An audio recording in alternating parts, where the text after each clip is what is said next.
faisait quelques temps que j'étais pas venue faire de live et on est reparti justement ce soir. Donc je suis super contente parce que j'ai le plaisir aujourd'hui d'accueillir Estelle Gégaud.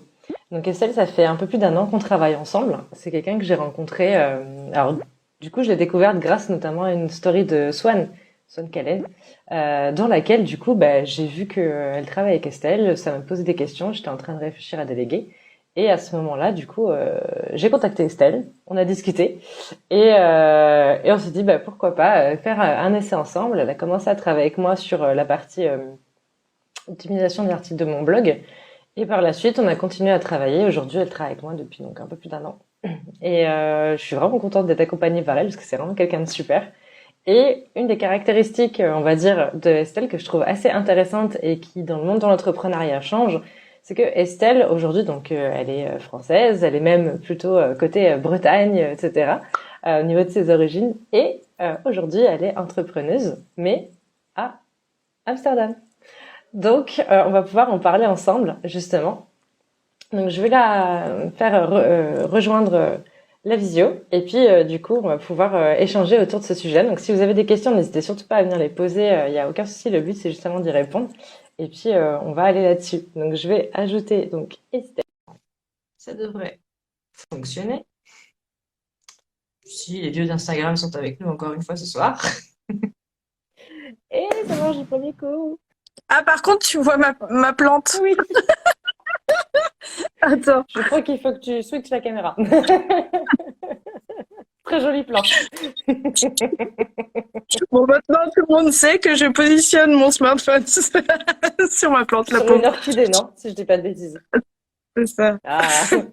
Bon, chacun a son technique, hein. Tu sais, là, j'ai récupéré mon bras articulé où je mets mon téléphone, donc ça va beaucoup mieux. Même si là, je vois qu'il est un peu comme ça, donc il va tenir le temps de la visio.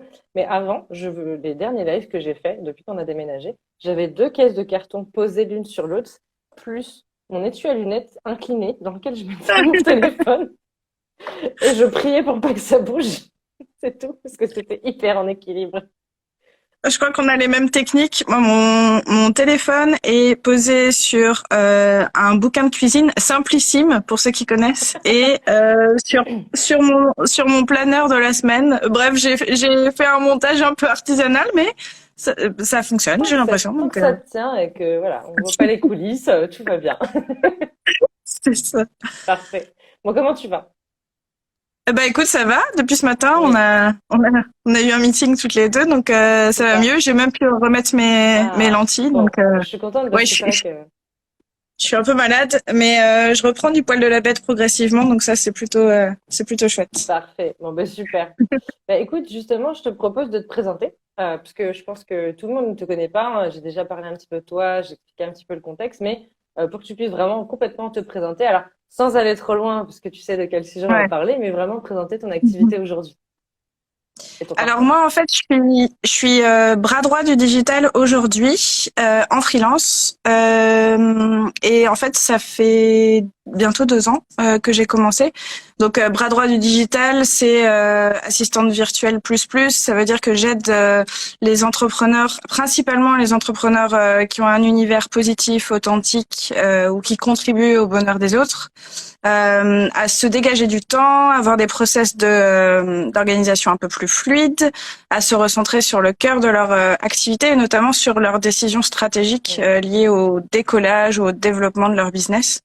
Donc c'est un petit peu comme ça que je fonctionne au quotidien. Maintenant, je fais ça. Je suis plutôt spécialisée sur la partie contenu parce que c'est un peu là d'où je viens au niveau du salariat. Et du coup, je commence à avoir un petit peu plus de missions sur le customer care, animation de communauté, ce genre de choses. Et j'essaie aussi au maximum de donner des conseils stratégiques aux entrepreneurs que j'accompagne, pour qu'ils se sentent bien dans leur business, mais aussi pour qu'ils gagnent du temps et qu'ils se ressentent vraiment sur les tâches qui font sens par rapport à ce qu'ils ont envie de faire avec leur entreprise. Voilà, en gros. Au niveau du parcours, en fait, j'ai eu une activité salariée en France et du coup aux Pays-Bas. Donc je viens aussi un petit peu du salariat. J'ai toujours eu un petit peu de communication et de contact client dans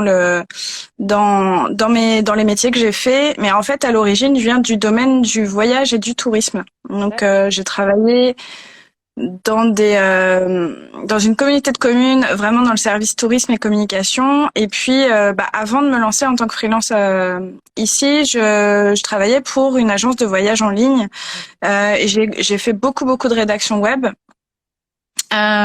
sur la langue française et j'ai fini par avoir un rôle un petit peu plus de management. Donc j'étais manager de l'équipe France, Belgique, Danemark pour des rédacteurs qui travaillaient avec moi sur du contenu dédié au voyage.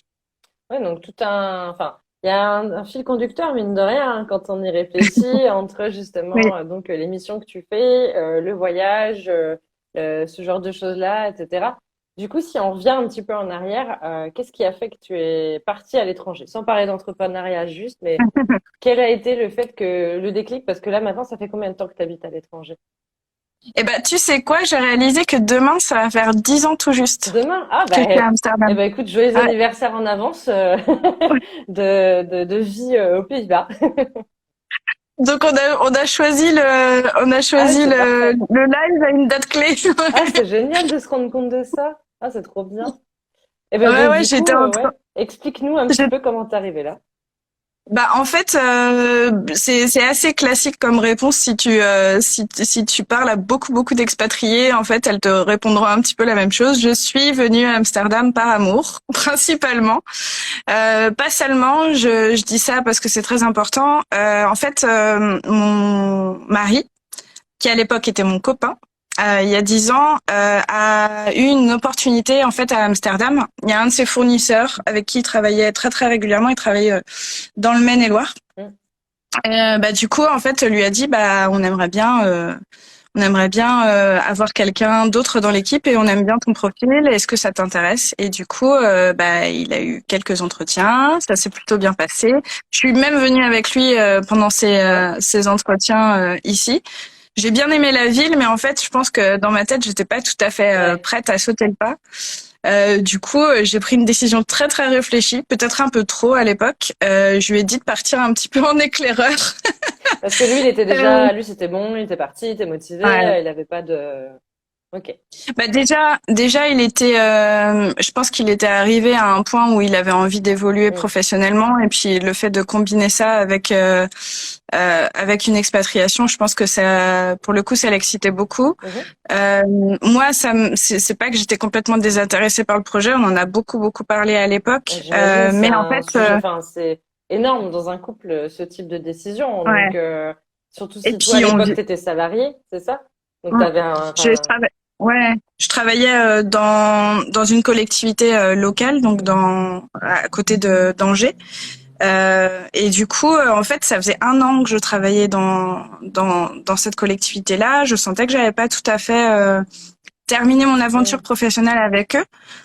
Si tant est que c'est possible de vraiment terminer une Ouais, activité bah oui. professionnelle avec une Puis collectivité. Mais j'imagine enfin voilà, que en tout cas, t'appréciais ton travail en plus. Enfin, ça se passait oui. bien, donc c'est pas comme quand t'es dans un taf où tu te dis, ah, je commence à en avoir marre, ou je suis fatiguée, ou etc. Et là, on te parle de ça, tu te dis, enfin, l'idée est différente que quand t'es dans un taf, ça se passe bien, et là, on te dit, eh, ça te dirait, on s'en va. En fait, pas spécialement. Moi, ça va, en fait.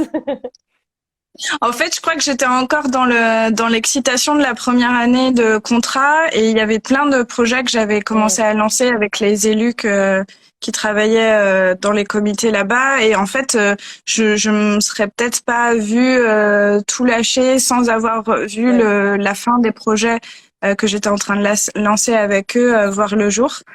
Donc ça fait partie des raisons qui ont fait que je suis pas partie tout de suite. Mhm. Et puis, vraiment, j'avais envie peut-être aussi de voir ce que ça donnait pour lui ici. Ouais. Si cette légende autour du fait qu'à Amsterdam tout se passait hyper rapidement, qu'il y avait beaucoup d'opportunités dans le salariat, etc. J'avais vraiment envie de voir si lui, il expérimentait la même chose et s'il se plaisait tout simplement Oui, bah oui. Parce que aussi, ça aurait en été trop fait. bête de tout quitter et que 6 mois après, ils disent en fait ça va pas et on rentre quoi. Et tu fais bah du coup je viens de tout plaquer et enfin je comprends complètement, c'est logique hein, comme réaction de se dire bah on va y aller pas à pas quoi. Et puis bah pour moi ça m'a permis aussi de venir le voir pendant les vacances, pendant les longs week-ends de jours fériés, etc. Et de me familiariser peu à peu avec la ville qui est enfin c'est très facile de s'y plaire et de s'y sentir bien. Donc voilà. Ouais, t'as vite Mais pris ouais, tes marques quoi. j'ai vite pris mes marques. Et puis effectivement le mythe du salariat Mm. et de trouver du travail hyper rapidement ici, c'est avéré. Bah, en tout cas pour ma part, Mm. c'était tout à fait vrai quoi. Et du coup donc relation de distance, tu viens tester un peu la ville, tu vois comment s'épanouit ton copain à l'époque. Les Mhm. choses avancent et au bout d'un moment, t'as ce déclic de te dire bah, moi aussi j'y vais ou t'étais vraiment encore comment ça s'est passé le moment où tu t'es dit ouais, go. En fait, je crois que c'était assez naturel. Déjà, il y avait beaucoup de projets professionnels sur lesquels je travaillais à la collectivité qui étaient en train de se finaliser. Mm. Je sentais qu'on était sur le début d'un nouveau cycle là-bas, c'est-à-dire lancement de nouveaux projets Mm. pour remplacer en gros ceux qui étaient en train de se finaliser. Et je me suis dit, au lieu de relancer une boucle, peut-être que c'est le moment où il faut que je me pose et où il faut que je me pose la question de Ouais, est-ce bah oui. que oui ou non j'y vais quoi. Mm. Et en fait, bah Charlie il me manquait beaucoup. J'imagine. J'avais on se voyait quand même, enfin pas rarement, c'est faux de dire ça, mais on se voyait peu. Oui, enfin, Euh, par rapport à un couple qui est même longue distance, mais en France, c'est quand voilà. même beaucoup plus difficile, il faut avouer, parce que tu peux pas te dire, tiens, ce soir j'y vais, je rentre demain matin, quoi. Ça marche pas trop. C'était compliqué. Donc ouais, ça c'était du coup la page était en train de se tourner un petit peu en France. Mhm. Et puis bah comme tu le disais, le voyage quand même ça fait partie un petit peu de mon Ouais. ADN professionnel. Et en vrai, j'avais jamais fait d'Erasmus, j'avais jamais fait de stage à l'étranger. En Ah, fait, le tu vois, voyage j'aurais pour moi pensé le c'était contraire, justement. Je me serais dit, elle est déjà Mm, partie plein de mm, fois, et du mm, coup, mm. le jour où elle s'est dit, allez, go. Et en fait, non, t'étais, entre guillemets, vierge de voyage, presque, quoi. C'est ça. Oui, pour moi, le voyage, c'était vraiment, ça restait vraiment dans le domaine du loisir. Mm. Donc, quand je voyageais, en fait, je partais en vacances. Mm. Et, Purement vacances, quoi. et voilà, donc j'avais jamais lié voyage à expérience professionnelle. Et je me suis dit, bah, tu sais quoi, t'as pas 30 ans, parce que c'était il y a 10 ans, donc j'avais même pas 30 ans. C'est peut-être le moment ou jamais pour tenter l'aventure et puis voir si une vie d'expatrié, ça pourrait te convenir, quoi. Ah, bah oui. Donc voilà, dépôt de démission et puis quelques semaines après, j'étais à Amsterdam avec mon amoureux. Ah bah super. Et l'arrivée, alors ça c'est comme tu disais, donc ce que tu disais juste avant, c'est qu'apparemment tu as trouvé du travail rapidement. Du coup, alors est-ce que tu Ouais. as cherché avant de partir et en gros quand t'es arrivé c'était tout frais tout chaud ou est-ce que t'es arrivé, t'as pris tes marques et après t'as cherché? Comment t'as fonctionné? En fait, je pense que je suis passée par le circuit classique de toutes les personnes qui veulent s'installer à Amsterdam. J'avais très peur de pas trouver sur place et j'avais envie d'anticiper au maximum. Donc j'ai commencé à regarder en étant encore à Angers. Ouais. Et en fait, je réalisais qu'il y avait beaucoup de choses qui se passaient très vite et qu'il y avait aussi beaucoup d'entreprises qui demandaient à ce que on soit déjà installé à Amsterdam ou qu'on ait déjà parce il y a une petite autorisation D'accord. à avoir pour travailler ici, Ok. alors qui relève plus d'une inscription que d'une autorisation. Mais C'est une enfin petite voilà, donc je paperasse me suis dit. simple, mais il la fallait quoi. Ouais, voilà, D'accord. donc je me suis dit c'est plus pour me rassurer qu'autre chose et je pense que ce sera beaucoup plus efficace de le faire là-bas. Mhm. Donc en fait, je me suis plutôt concentrée sur mon déménagement, Ouais. achat de sacs aspirables pour Allez hop, mettre on tous met mes tout. vêtements. Pour la petite histoire, ouais, on a du coup comme on savait ni l'un ni l'autre si cette histoire allait durer plus de 2, 3 ans. Mhm. En fait, on a stocké tous les meubles que j'avais dans mon appartement à Angers dans un garde-meuble D'accord. et l'intégralité de mon déménagement Angers-Amsterdam, je l'ai fait avec une Nissan Micra. Waouh. Moi qui ai déménagé il y a pas longtemps,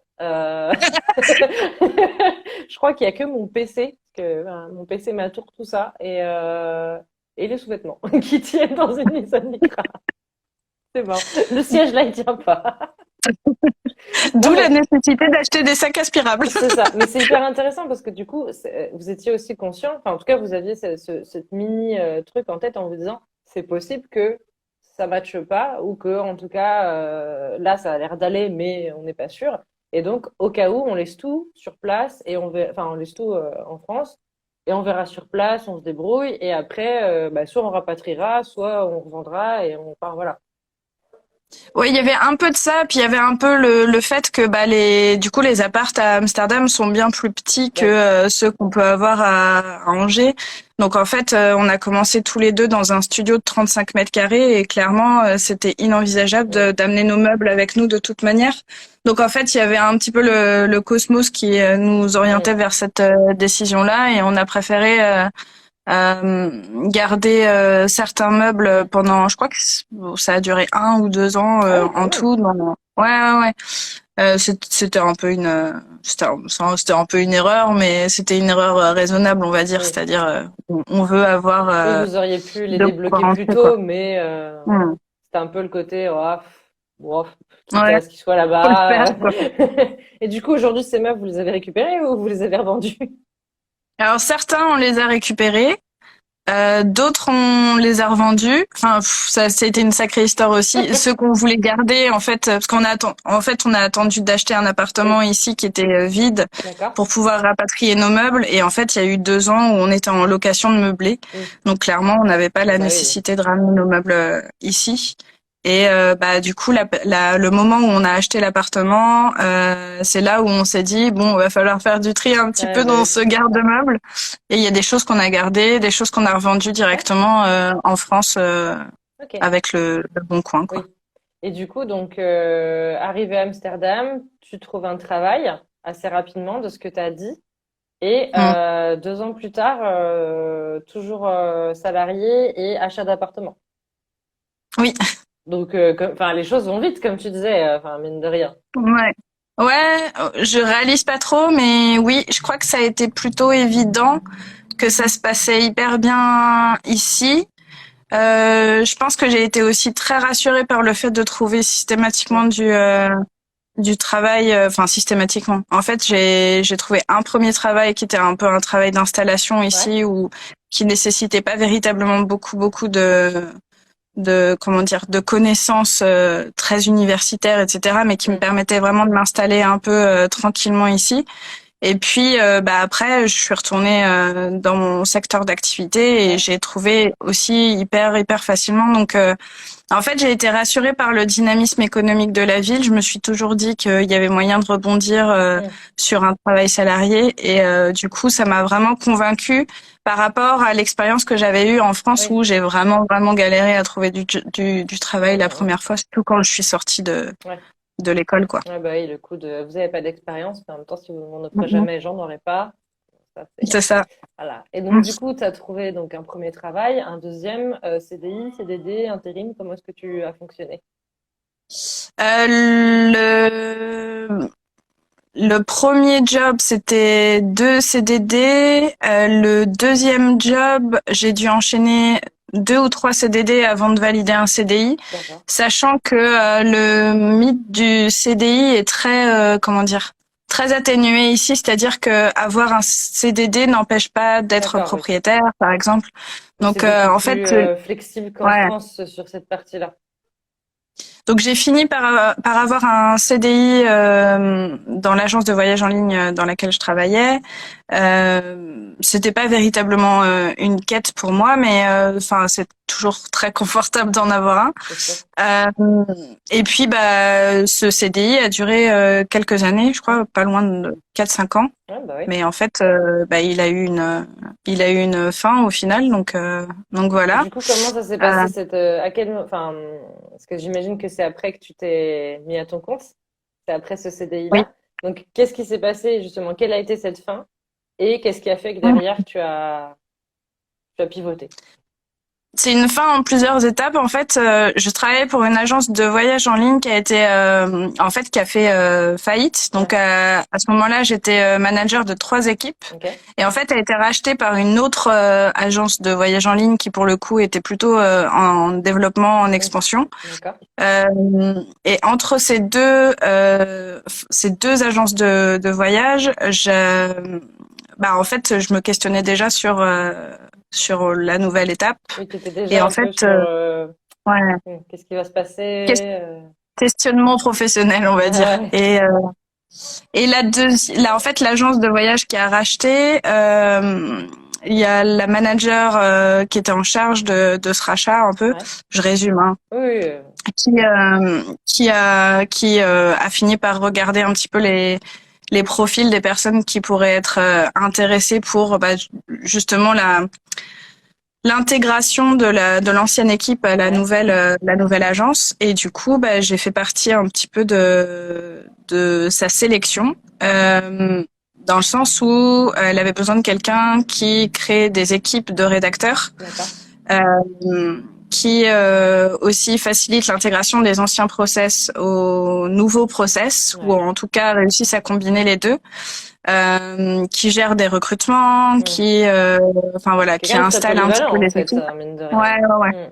Quelqu'un d'hyper polyvalent et puis aussi avec un rythme de travail assez soutenu parce que en fait tout arrivait en même temps et quand il y a un rachat d'entreprise par une autre entreprise, en fait Faut y aller quoi. ouais, ça bouleverse l'ancienne Bah pour oui, sûr et ça a été le cas dans cette situation-là. oui. Mais là celle qui rachète, c'est aussi un sacré bouleversement en Oui. interne. Donc j'ai fait ça pendant quelques mois et en fait les circonstances ont fait que je me posais de plus en plus de questions sur est-ce que c'était véritablement ça que je voulais faire.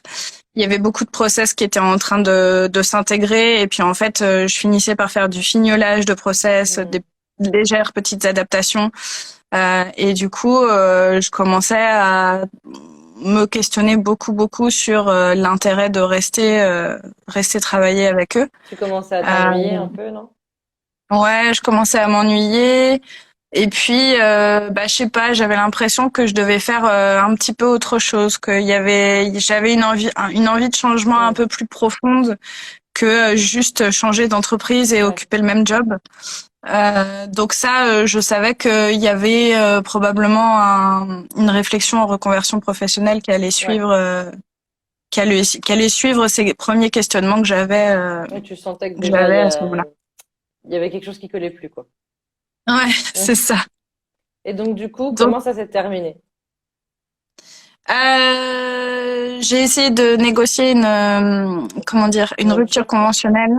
Ça n'a pas marché. Alors, je pense que j'ai pas vraiment poussé de fou. Je pense que j'aurais pu pousser bien plus que ça. Et puis, en fait, j'ai pas voulu me casser trop la tête. J'avais des économies. T'étais déjà Donc, parti dans voilà. ta tête, donc Ouais. J'ai fini par démissionner et puis par dire ok, vous voulez pas de rupture conventionnelle, soit je démissionne et je pars vers de nouvelles aventures moi-même sans avoir forcément cette sécurité financière dont on rêve quand on sait pas trop ce qu'on va devenir professionnellement, quoi. Bien sûr. Voilà un petit peu comment ça s'est passé et puis je suis partie en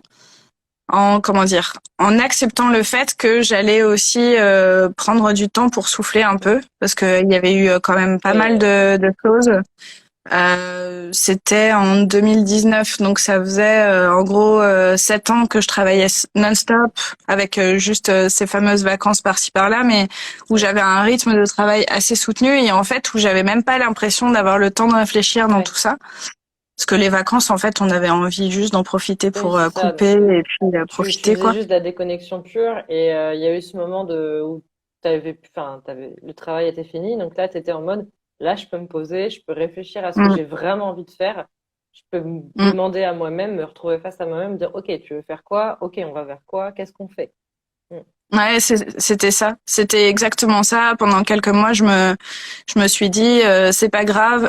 En fait, je crois que j'ai démissionné autour de, en tout cas, j'ai arrêté de travailler en début octobre D'accord? 2019.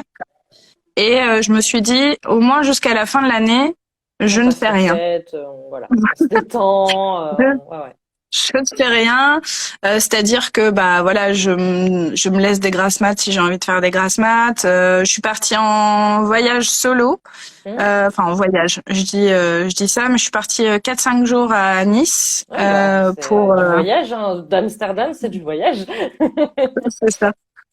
J'avais envie d'avoir le sentiment de tourner la page Hmm. aussi avec ce voyage-là.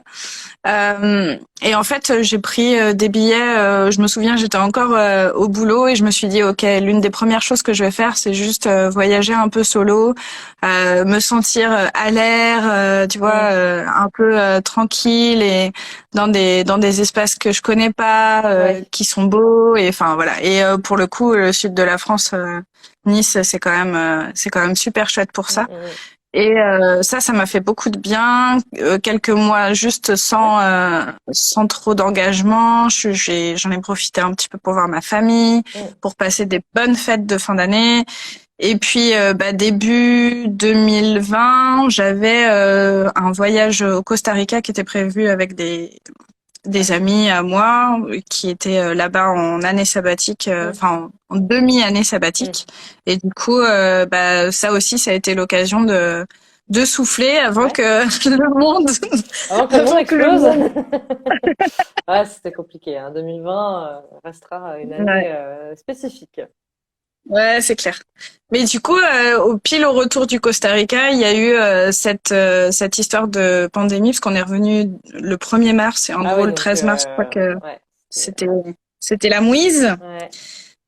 Et du coup, en fait, mine de rien, j'ai vécu ça de façon un peu plus, comment dire, sereine et acceptable. Alors, je nuance beaucoup mes propos, mais en fait, le fait d'être complètement comment, coupée de l'éventualité d'être Hmm. distraite par les voyages ou par Oui. des choses comme ça, bah, en fait, ça m'a vraiment recentré sur le projet professionnel qu'il fallait que je Oui, c'était définisse le moment aussi. où de toute façon, bah, tu pouvais que te focus. C'est ça, Voilà. j'avais pas le choix. Donc j'ai pris vraiment les choses de manière aussi positive que possible en me Ouais. disant ok bon on peut pas vraiment sortir comme on veut, les restos c'est mort, les voyages c'est mort, du coup focus. Et Hmm. puis j'ai lancé un coaching en reconversion professionnelle avec une coach francophone qui vit à Amsterdam. Ok. Et du coup, en fait, on a dû faire nos échanges, alors que je l'ai choisie en partie parce qu'elle était à Amsterdam. On a dû faire beaucoup de nos échanges en visio. Bah oui, Et, j'imagine. et ça a duré quelques mois. Ouais. Et en fait, bah, ce parcours de coaching et ces questionnements qu'elle m'a permis de créer et de solutionner aussi Ouais. m'ont conduite vers vers l'activité freelance, en fait. Et quand Euh, tu dis ça, c'est-à-dire que ce qui en est ressorti, c'était il faut que je sois à mon compte ou c'était déjà sur le métier que tu fais, on va dire. C'était plus alors, vraiment l'idée d'être à ton compte de base. ouais, c'était l'idée d'être à mon compte et c'était aussi, en fait, en creusant un petit peu ce qui faisait que je n'étais pas véritablement bien dans l'entreprise Mm. où je travaillais auparavant, c'était aussi une question d'alignement de valeurs. Alors, Oui. c'était une entreprise très bien, très Oui, non, non, convenable. mais c'est pas. Voilà, On n'est pas là pour je- dire obligatoirement du mal quand on parle de non-alignement de valeurs. Non, mais c'est c'est ça. important parce que il y a des fois quand on dit ça, les gens ils disent ah, ça veut dire que c'est une entreprise tyrannique et tout. Non, non, c'est juste que Mm. il y avait des valeurs qui étaient communes et d'autres qui l'étaient peut-être pas assez et c'était les valeurs les plus importantes pour toi et du coup voilà, c'est tout. Ça veut pas dire que c'était Oui, une entreprise horrible et bien sûr. Clairement, en fait, ce qui se passait, c'était que je pense que j'ai besoin de travailler aussi à une échelle qui me paraisse Mm. réaliste, humaine, enfin voilà. Et du coup, quand on travaille pour des grosses entreprises, bien sûr que c'est possible de maintenir ces valeurs-là. Et je pense que c'était souvent le cas dans cette entreprise-là. Mais à la fois, je sentais que ça devenait trop gros Mm. pour moi et que je perdais aussi un peu le lien avec les équipes que je Ouais. coordonnais. C'est-à-dire qu'au bout d'un moment, quand tu gères pas loin de 20 éditeurs à la fois, vraiment difficile d'être très attentive Oui, je vois avec ce que tu veux chacune des dire. problématiques qui te rapportent. Et du coup, je me sentais vraiment démunie par rapport aux difficultés qu'ils traversaient, Mm. sans avoir forcément le temps Oui, ou d'aller vraiment aider. la possibilité, Mm. ouais, de les aider à résoudre ces problématiques-là. Donc, j'ai fini par me dire, bon, il y a ça, Ça il y t'a a le posé fait que problème, donc c'est quelque chose qu'il faut pas que tu retrouves. C'était ça aussi. ça, je savais que j'avais envie de quelque chose qui ait aussi un impact.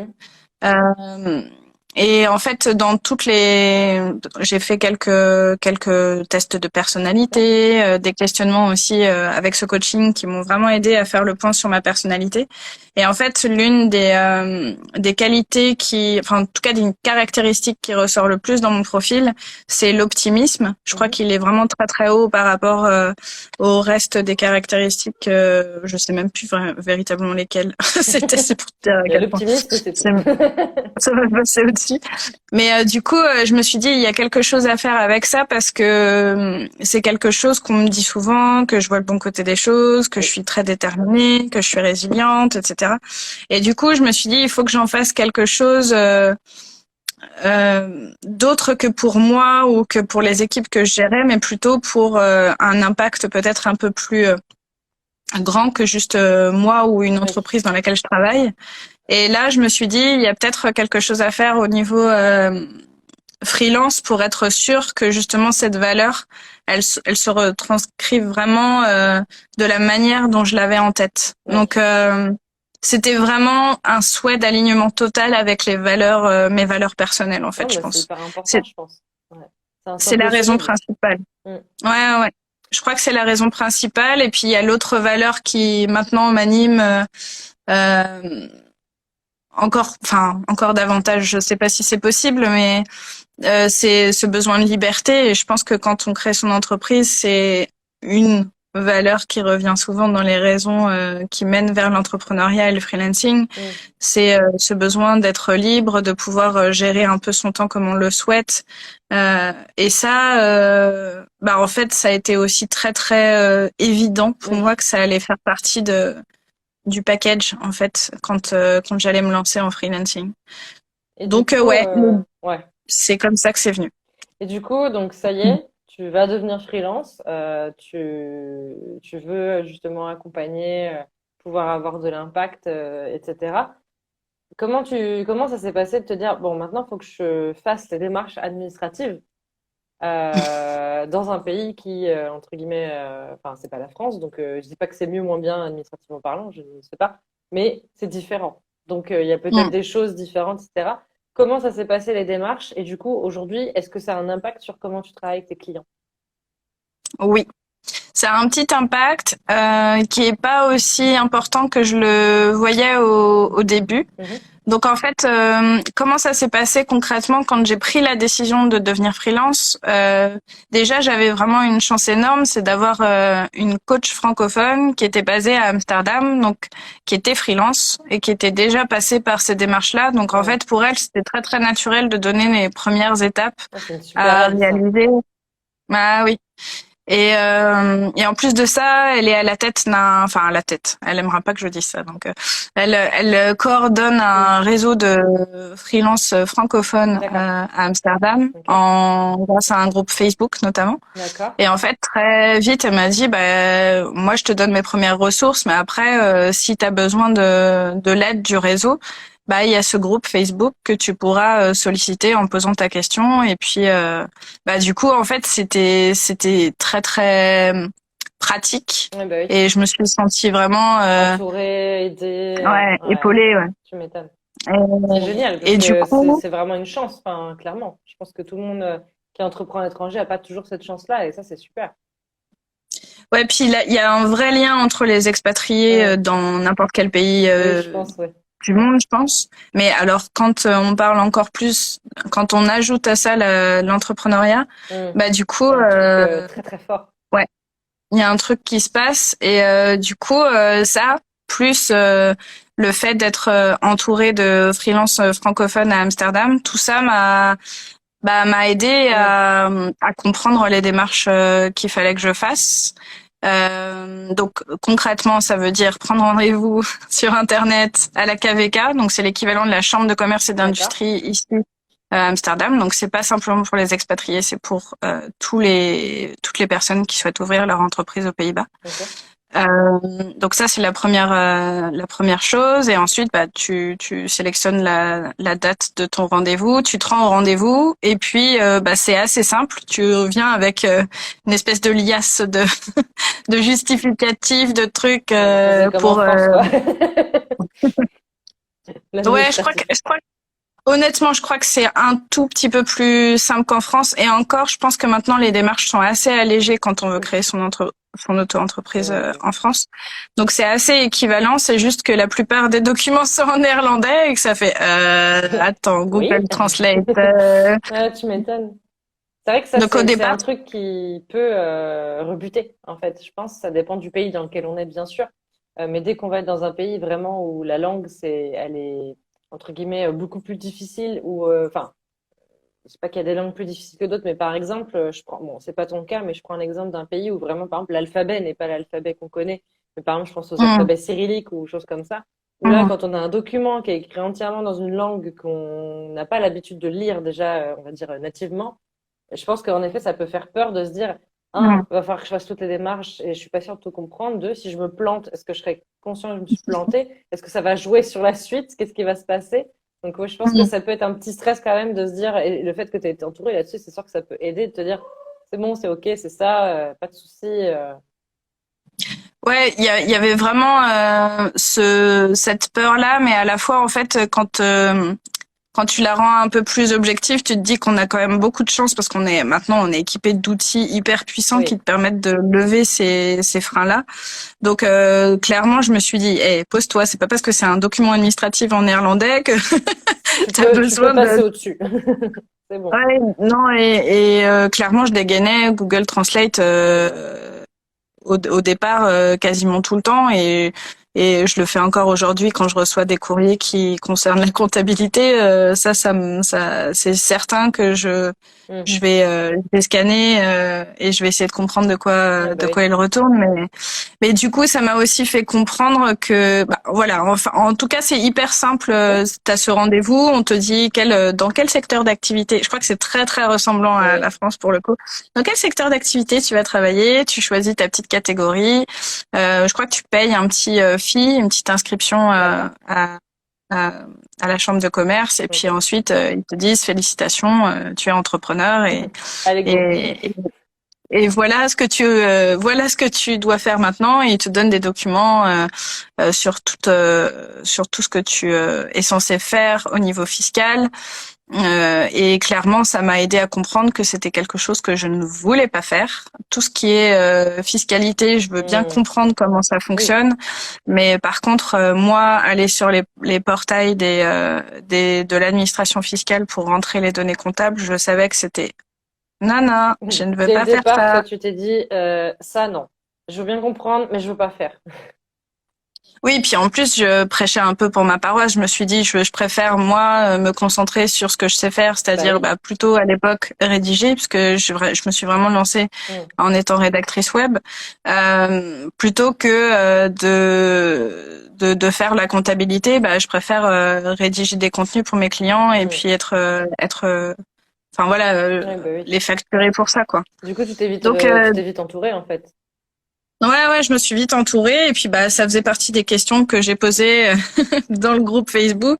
Est-ce que vous connaissez un bon comptable qui parle un peu français et qui voilà, qui fait le job? J'avais pas forcément besoin de quelqu'un qui était tu vois Hmm. un ponte un compte expert comptable parce que je commençais tout juste et il y a eu un trimestre où j'ai même pas facturé. Ouais, bah, Euh, du coup, enfin voilà, clairement, j'avais envie d'être entourée sur cet aspect-là et puis bah c'est toujours le même comptable qui m'aide aujourd'hui, donc tac. c'est une décision que je regrette pas, ouais. Bon, bah, super. Et du coup, oui, en quoi ça impacte ton travail avec tes clients français? Parce que est-ce que tu as que des clients français ou est-ce que tu as que des clients francophones? Enfin, comment ça se passe? J'ai un peu des deux.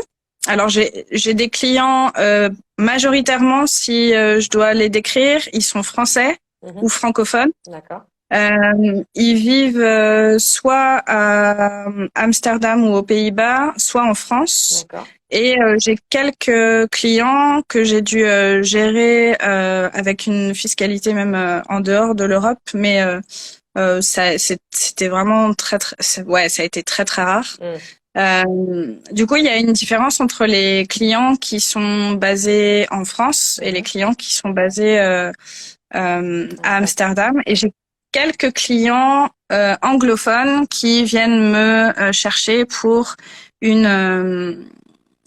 mes compétences de Oui, traductrice d'accord, cette fois. Donc là, en fait, on échange en anglais, mais en fait, en général, ils sont basés à Amsterdam. d'accord, ok, Donc vraiment, en termes de situation géographique, j'ai un peu de France et un peu de Pays-Bas. mm, Ça m'arrive d'avoir de la Belgique aussi, mais c'est de plus en plus rare. d'accord. Euh, voilà. Et qu'est-ce que ça veut dire au point de vue d'un point de vue administratif? Oui, parce que j'imagine que, enfin, moi je le sais, mais parce qu'on travaille ensemble. Mais il y a ce côté où justement, enfin, même moi, je me suis posé la question au départ de, ben, qu'est-ce que ça va changer pour moi de travailler avec quelqu'un qui est à Amsterdam? Je veux dire déjà juste administrativement parlant. Le reste, la technique, les échanges, tout ça, de toute façon, on s'en débrouille. Mais administrativement parlant, qu'est-ce que ça va changer pour moi? Et tu as répondu assez rapidement à cette question. Ouais, et en fait, là aussi, le hasard m'a un peu mis sur la voie parce que j'avais une cliente qui avait besoin de se faire, en gros, de se faire payer Mm. par un prestataire qui était en dehors de la France. D'accord? Et du coup, clairement, l'une des premières missions que j'ai fait pour elle, c'était de l'aider à comprendre ce qu'il fallait faire fiscalement D'accord. pour pour arriver à faire ça. Et en fait, pile à ce moment-là, je commençais à avoir d'autres clients qui venaient de la France, moi étant basée Mm. à Amsterdam. Et là, je me suis dit, ah, il y a quelque chose à faire là-dedans. Ouais, bah oui. Donc en fait, j'ai été très maligne et à la fois, je pense que c'est un peu l'opportunité qui s'est présentée, c'est que les recherches que j'ai faites pour elle, bah, Bah oui, je m'en suis servi pour moi. bien sûr. Euh, j'ai fait un tuto pour elle pour lui expliquer un petit peu Mm. comment faire ce qu'il fallait faire. Je lui ai expliqué ce que ça veut dire. Et du coup, maintenant, j'utilise ce tuto avec tous les clients qui m'approchent et qui vivent en France Mm. et qui ont un petit peu des questionnements par rapport à ce que ça veut dire de travailler avec quelqu'un qui ne vit pas en France. Mm. Donc en fait, la différence se joue au niveau du numéro de TVA Ouais. parce que dès qu'on ouvre son entreprise aux Pays-Bas, on facture la TVA à son client. Et Donc donc, ça, c'est quelque chose contrairement à qui la se fait. France où il y a les auto-entrepreneurs qui, en dessous d'un certain seuil, ne la facturent pas. Au-dessus du seuil, ils doivent la facturer. Ou si on est sur un autre format de société, on doit la facturer. Là, aux Pays-Bas, tu peux, entre guillemets, être l'équivalent de micro-entrepreneur. De toute façon, tu factures la TVA. Ok. Tu as direct ton numéro de TVA intracommunautaire, Mm. tu dois direct facturer la TVA sur tes clients qui vivent aux Pays-Bas, puisqu'ils sont dans la même situation. Mm. Mais du coup, la question se posait par rapport Ah bah oui. aux prestataires qui n'étaient pas aux Pays-Bas. Et en faisant ces recherches-là, j'ai compris que les auto-entrepreneurs français devaient faire leur demande de numéro de TVA intracommunautaire à leur centre des impôts Mm. des entreprises, donc le SIE. Ouais. Et en fait, du coup, moi, ça m'a mis un petit coup de pression parce que je me suis dit, donc, je vais devoir approcher les gens en leur disant que pour travailler avec moi, C'est il faut qu'ils ça. demandent aux impôts. Et puis, il faut que tu fasses de l'administratif avec les impôts en France. C'est ça. Après, pour être Donc, honnête, nous, quand on l'a fait, d'ailleurs, je me souviens que tu avais été étonée. Mais alors, je sais mm, pas si j'étais la seule ou si c'était de la chance. Mais c'est vrai que moi, ça s'est fait en 48 heures. Ouais. Enfin, vraiment, ça a Toi, ça a été été hyper hyper rapide. rapide, quoi. J'ai vraiment eu Je crois que les c'est un éléments très, record. très vite.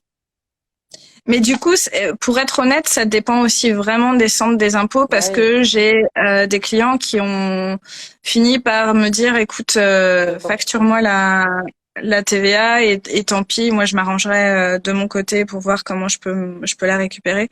Mais clairement, c'est hyper simple et ce tuto me permet aussi de rassurer les personnes qui ont Mm. des doutes. La plupart du temps, il suffit d'envoyer un email à son centre des impôts des entreprises, de leur demander un numéro de TVA intracommunautaire et en fait, ils finissent par l'envoyer. Mm. Si on veut faire les choses dans les règles, on peut même envoyer un courrier avec accusé de réception. Mais enfin, franchement, toi, tu m'as montré Ouais. que c'était vraiment pas nécessaire de passer par là. Donc vraiment J'ai un envoyé email. un mail. La personne m'a renvoyé un document à compléter qui était hyper rapide. Enfin, j'avais trois, quatre trucs à mettre. Je lui ai renvoyé et le lendemain, j'avais mon numéro. Mm. En moins de 24, ouais, moins de 24 heures. Ça s'est fait hyper vite. Et en plus, la personne m'a appelé pour m'expliquer comment remplir. C'était pas compliqué, mais elle voulait juste être sûre que tout soit bien OK de mon côté. Et elle se demandait Ouais. aussi pourquoi je demandais le numéro. Et du coup, je lui ai expliqué et elle me dit, ah, OK, pas de problème. Et franchement, j'ai eu quelqu'un de très sympathique qui m'a tout expliqué. Ça s'est fait hyper vite. Et vraiment, enfin, au départ, justement, j'ai eu le côté, ah, va falloir faire ça et tout. Et en fait, pas du tout, enfin, zéro problème, quoi, vraiment. Mais je crois que la plupart du temps, dès qu'on parle de centre des impôts ou d'URSSAF ou Ça fait peur en France. de choses comme ça, ouais, ça... Et franchement, moi, je suis pas non plus confort quand je reçois une lettre et, tu sais, Tu on a des m'étonnes. enveloppes bleues ici, et dès qu'on Hmm, reçoit une enveloppe bleue, c'est jamais merde, sereine, ça. ouais, qu'est-ce que je vais devoir payer encore, merde. C'est ça. Mais du coup, maintenant, ça se fait assez Hmm. naturellement, et maintenant, en fait, je commence à aussi à avoir les bons Oui, réflexes. t'es rodé. Je dis pas que je les avais pas à l'époque, mais maintenant, bah déjà, je rassure. Et puis, d'autre part, quand je sens que le client est, comment dire, est assez gros, donc quand il y a une société, en général, quand il y a une société, il y a le numéro de TVA Hmm. intracommunautaire qui arrive assez naturellement aussi. Ouais. C'est vraiment le cas des auto-entrepreneurs où là, il y a, bah, je sais pas pourquoi c'est pas automatique en Ouais. France, mais en tout Faut cas, juste le demander, en fait. il faut le demander. Hmm. Et du coup, moi, ça me permet de faire des factures à 0% de TVA aux clients qui sont basés en France lorsqu'ils ont ce numéro de TVA Hmm. intracommunautaire Intracommunautaire. qui est valable et déclaré auprès du centre des impôts. Ouais. Et, et oui, maintenant j'ai les bons réflexes parce que bah, je sais comment trouver si la personne l'a ou pas, Ouais. s'il est valide ou pas pour les transactions entre pays européens. Hmm. Donc franchement, je gagne aussi beaucoup de temps par rapport Ouais. à ça. Alors qu'avant, je posais juste la question, est-ce que tu as un numéro de TVA intracommunautaire? Maintenant, je sais où trouver Ouais. l'information. Et du coup, c'est du temps de gagner T'as mis en aussi pour place moi pour les préparer. bons process pour toi comme pour le client pour que tout Ouais. soit fluide et que ça se passe bien. Exactement, j'essaie de faire ça. C'est peut-être pas encore tout à fait optimisé, mais ça l'est suffisamment pour plus que ça m'inquiète Hmm. et pour plus que ça inquiète le client en face. Et du coup, aujourd'hui, ça fait quoi? Bah, à peu près 2 ans petit peu plus de 2 ans que t'es lancé? Ça va faire 2 ans à la fin août. Ok, d'accord. Ouais, donc Ouais. quasiment. Ouais. Donc là, au bout tu vois, ça fait donc 2 ans que tu es à ton compte. Tu as fait les démarches, tu es entrepreneuse à l'étranger, mine de rien. Si aujourd'hui tu devais potentiellement, par exemple, parler à la Estelle d'il y a 2 ans et demi, ou voire un peu plus, ou à quelqu'un qui veut se lancer aussi justement dans l'entrepreneuriat, notamment à l'étranger, ce genre de choses-là, est-ce qu'il y a des choses que tu aurais fait autrement ou est-ce que tu as des conseils que tu donnerais en mode première chose à faire, c'est ça, pour Alors, terminer? d'ailleurs, je me suis fait des petites notes parce que c'était une question qui m'a beaucoup intéressée que je me suis jamais posée. Le choix de ma banque. Alors, Hmm. j'en suis très contente, hein, mais elle est en néerlandais. Oui, non, non, mais c'est un truc, L'application est oui, en oui, néerlandais. il y a ça, et je sais qu'il y a des banques qui sont plus compliquées que d'autres pour tout ce qui est virement, enfin machin. Moi, je sais que j'ai dû demander à la mienne de débloquer les virements européens. Ah, Ouais, alors moi j'ai pas cette difficulté-là oui, et c'est pour mais ça que je te dis que j'en suis contente. Mais le fait qu'elle soit en néerlandais, des fois je suis un peu en mode qu'est-ce oui, que ça veut dire? ouais. Donc ça, Mais ce serait le petit enfin truc, peut-être essayer de trouver. une banque qui Ouais, puisse être facilement compréhensible. ouais, clairement, Ouais, je pense que ça peut être pas mal. Et en fait, les deux autres conseils sont assez classiques et sont ouais. pas relatifs véritablement au lancement d'une entreprise à l'étranger. Je crois que si je devais me donner un conseil, c'est peut-être de profiter aussi de mon temps de lancement. Mm. C'est-à-dire, ok, j'avais bien soufflé pendant quelques mois, etc. C'est cool, mais c'est pas parce que tu es lancé que tu dois passer euh, 8 heures par jour devant ton ordinateur alors que tu n'as pas encore de clients. Oui. Non, mais c'est super fort de le dire parce que je pense que beaucoup l'oublient. Et c'est ce que je faisais, moi. Mm. Donc, je passais beaucoup de temps sur LinkedIn, notamment, pour Mhm. essayer de trouver des clients qui étaient intéressés par mes services. Et clairement, je pense que j'aurais pu juste passer une demi-heure, 1 heure sur LinkedIn par jour et ensuite juste me dire, OK, pas de clients pour aujourd'hui. J'ai fait ce que j'avais à faire. Maintenant, Mm. je vais profiter de l'extérieur ou je vais aller me balader et je souffle un peu. Ouais. Euh, il y a aussi quelque chose que j'ai pas fait dès le départ et qui est pourtant très puissant, c'est de poser des objectifs chiffrés. Mm. Euh, Ça fait Pas peur. forcément. Ça fait peur si tu... Non, Ça non, fait mais peur. il y en a beaucoup qui le font pas parce que on leur a pas dit, mais parce qu'ils sont en mode non, je préfère pas. Et je pense il y a une peur de la déception, tu vois. Mm. De se dire, ouais, mais si je Et les je fais comprends. pas, ça fait quoi? Si je les fais, ça reste des objectifs. Enfin, je te laissais parler là-dessus, mais je pense qu'il y a cette peur-là qui est assez un peu ancrée et de se dire, Mm. bah, ça reste des objectifs. Si tu les atteins, c'est génial. Si tu les atteins pas, tu feras mieux. Et comprends surtout pourquoi tu les as pas atteints, pas juste te dire, ah merde, bah, j'ai raté. Juste dire, bah, pourquoi je les ai pas atteints? Qu'est-ce qui a fait que? Qu'est-ce que... En fait, c'est vraiment là que je pense que j'ai eu beaucoup de changements mindset à faire. C'est-à-dire qu'au début, je voyais ça comme quelque chose de très pressant, Mm, alors que c'est pareil. Si tu leur fais perdre un petit peu de leur poids émotionnel ouais, et que tu les fais passer en mode données statistiques qui te permettent de repositionner un peu ton business, bah déjà ça peut vraiment te permettre de d'avancer ouais. Ah, concrètement mais je suis complètement dans la d'accord. réalisation de tes objectifs. Moi, j'ai eu le Et moment où quand je j'ai dis, décroché, tu vois, où je me suis dit, non, c'est pas... Enfin, peut-être à la première fois, tu fais, ah, je m'étais fixé ça, j'ai pas réussi. Sur le coup, tu sais, souvent, t'es pas bien, t'es en mode, putain, pourquoi j'ai pas réussi? nul, Je suis nulle. mm, De toute façon, mm, je vais pas y arriver, etc. Et il y mm. a le moment où tu commences à te dire, ok, enfin, en vrai, ça change quoi? Et alors oui, peut-être que tu as un petit peu moins de sous ce mois-ci, peut-être que des choses comme ça, mais techniquement, c'est un objectif. Bah, le but, c'est de l'atteindre. Et justement, si tu les atteignais à chaque fois, il y aurait moins de challenge. Ouais, et franchement, les objectifs, c'est aussi quelque chose qui peut être éloigné du financier. Ça peut juste Complètement. être, ok, je passe tant de temps C'est vrai. sur la prospection, tant de temps sur LinkedIn pour interagir avec les autres. Mm, Et en fait, ça structure véritablement le quotidien. ouais. Et en fait, ça évite aussi d'aller trop loin. Tu vois, moi, j'étais en mode, je fais une routine LinkedIn tous les jours. Ouais, mais Mm. la routine LinkedIn tous les jours, elle peut durer 8 heures, tu vois, si tu. Ah bah si tu t'y mets, oui. Enfin, c'est comme tout, hein, clairement, on est d'accord. Et je crois que c'est un peu les trois choses Ouais. que je referais.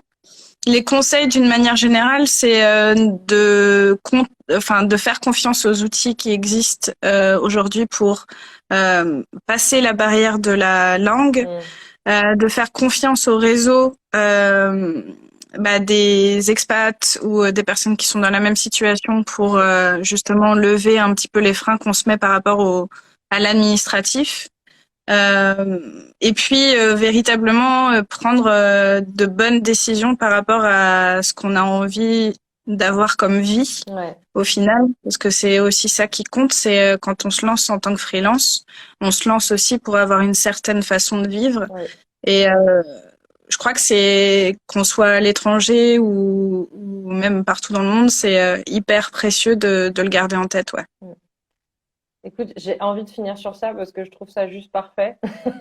Je trouve que c'est une très belle phrase de fin. Et en tout cas, enfin, encore merci parce que j'étais très contente de pouvoir parler de ça avec toi parce que justement, mon but, c'est aussi d'amener des choses différentes de la part des personnes avec qui j'échange. et pas juste parler de son métier, mais aussi de parler des conditions, de ce qu'il y a autour. Et là, en effet, tu avais une expérience spécifique là-dessus que je trouvais hyper épanouissante, hyper intéressante à chaque fois qu'on en parle. Et en plus, enfin nous, donc comme je disais en début de live, ça fait un an, un peu plus d'un an maintenant qu'on travaille ensemble. Enfin, justement, la distance et autres, t'as jamais posé de problème. Alors, je suis complètement d'accord que ça dépend de l'activité, bien sûr, on est d'accord. Coiffeur à distance, c'est quand même pas, c'est quand même pas pareil, on est d'accord. Mais C'est sûr. quand c'est possible, il faut aussi se dire que la distance n'est pas forcément un frein à son activité, à se lancer, que ce soit pour la partie administrative ou que ce soit justement pour la relation avec le client, ce genre de choses-là. Et alors, je ne spoilerai personne si vous voulez devenir client d'Estelle, mais il y a des très bons côtés aussi à travailler avec Estelle, notamment des petites surprises tout à fait agréables. Donc, je ne dirai rien de plus, je fais du gros teasing, mais mine de rien, ça joue et c'est super intéressant. Et merci encore du coup d'avoir échangé sur ce sujet-là, c'était super sympa, c'était Bah, super merci de intéressant. m'avoir invité. Bah, avec grand Merci beaucoup de plaisir. m'avoir invité. Avec très grand plaisir. Et puis du coup, bah, s'il y a des personnes qui ont des questions, alors là, je n'ai pas vu passer dans le chat, honnêtement. Mais si jamais, de toute façon, vous avez des questions, n'hésitez pas, vous pouvez m'envoyer un message privé ou aller voir sur le Instagram de Estelle, donc Estelle Gégo, J-E-G-O. Et vous pouvez la contacter du coup sur Instagram. Tu es également présente sur LinkedIn, tu l'as dit tout à l'heure. Oui, Tu as un site internet ouais, également. ouais, Et je crois que c'est tout. J'ai pas de ouais. bêtises. C'est les trois, Là où tu es la plus présente, canaux. active, ouais. Ouais. Ok. Mm. Et si jamais vous avez enfin, besoin d'aide justement par rapport à l'activité pure de Estelle, sur son site internet ou d'ailleurs sur son Instagram, hein, même sur son LinkedIn, vous pouvez prendre rendez-vous avec elle pour un petit call découverte pour échanger. Et moi, c'est comme ça qu'on s'est rencontrés et c'est comme Mm. ça que ça a matché. Donc, n'hésitez surtout pas. Et si C'est vous vrai. avez des questions, on est toutes les deux dispo en message privé pour y répondre avec grand plaisir, que ce soit sur la partie Oh là là. entrepreneuriat, sur le métier, sur l'étranger, etc., la relation client, des choses comme ça. Il y a aucun problème, avec grand plaisir. Quelle conclusion parfaite. Ah, j'essaye. En tout cas, merci encore. Et puis, bah, bonne fin de soirée à toi. Et puis, à très bientôt de toute façon. Et Oui. encore merci. Merci à toi. À Salut! plus. Ciao. Ciao!